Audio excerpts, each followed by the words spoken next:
পঞ্চায়েত স্তরে যোগ্য মানুষ নির্বাচন করে যদি তাদের প্রশিক্ষণ দেওয়া যায়, তবে গ্রামীণ স্তরে পরিকল্পনার কাজে তারাই একদিন দক্ষ হয়ে উঠতে পারেন। এবং যেহেতু নিজের নিজের এলাকাকে তারা ভালোভাবে জানেন, তাই তাদের তৈরি পরিকল্পনা অনেক বেশি বাস্তবমুখী এবং কার্যকর হবে, এটা আশা করা যায়।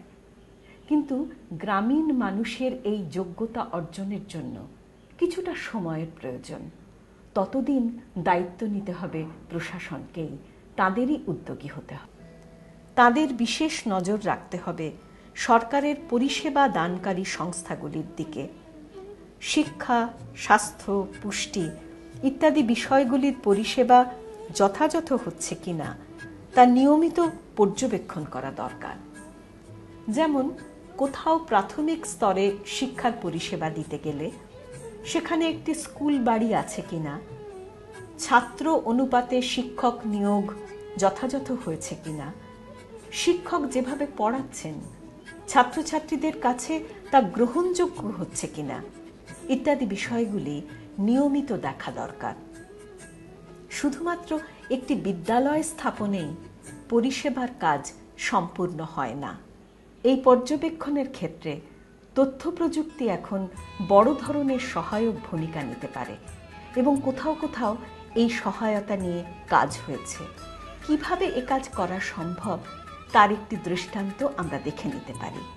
শিশু পুষ্টির ক্ষেত্রে অঙ্গনওয়াড়ি কেন্দ্রের পরিষেবা বিষয়ক এই তথ্যটি। ভারতের একটি রাজ্য ছত্তিশগড়, এখানকার জেলা বিলাসপুর, বিলাসপুরের একটি ব্লক মুঙ্গেলি। আসুন আমরা মুঙ্গেলিতে যাই। ব্লকের সমস্ত গ্রামগুলোকে এবং গ্রামের মধ্যে থাকা অঙ্গনওয়াড়ি কেন্দ্রগুলোকে আমরা চোখের সামনে দেখতে পাচ্ছি। এই কেন্দ্রগুলোতে প্রত্যেক মাসে পরিষেবা সংক্রান্ত তথ্য এসে পৌঁছয়। এই তথ্যের ভিত্তিতে যদি প্রশ্ন রাখা যায় কোন কোন কেন্দ্রে অতি অপুষ্ট শিশুর সংখ্যা 2% বেশি, এর উত্তরে দেখুন স্পষ্ট চিহ্নিত হলো কেন্দ্রগুলো। এবার যদি প্রশ্ন করা হয় কোন কোন কেন্দ্রে 5% বেশি অতি অপুষ্ট শিশু আছে, দেখুন চোখের সামনে স্পষ্ট দেখা যাচ্ছে কেন্দ্রগুলো। ঠিক একইভাবে 10% বা 20% প্রশ্নেও মানচিত্র আমাদের দেখিয়ে দিতে পারে কেন্দ্রগুলোর অবস্থান। যেখানে অতি অপুষ্ট শিশুর সংখ্যা 1% হলেও প্রশাসনের কাছে সেটি চিন্তার বিষয়, সেখানে উল্লেখযোগ্য সংখ্যায় 10 বা 20% অতি অপুষ্ট শিশু থাকলে স্বাস্থ্য এবং পুষ্টি পরিষেবার ক্ষেত্রে সেটি রাতের ঘুম কেড়ে নেওয়ার মতো বিষয়। কাজেই দেখা যাচ্ছে প্রশাসন উদ্যোগ নিলে তথ্য প্রযুক্তির সহায়তায় সর্বনিম্ন স্তরের পরিষেবা সংক্রান্ত তথ্যটিও এখন সংগ্রহ করা অসম্ভব নয়। এমনকি এই যে অতি অপুষ্টিতে আক্রান্ত শিশু, তাদের প্রত্যেককে চিহ্নিত করে প্রয়োজন অনুযায়ী পরিষেবা দেওয়া প্রশাসনের পক্ষে সম্ভব।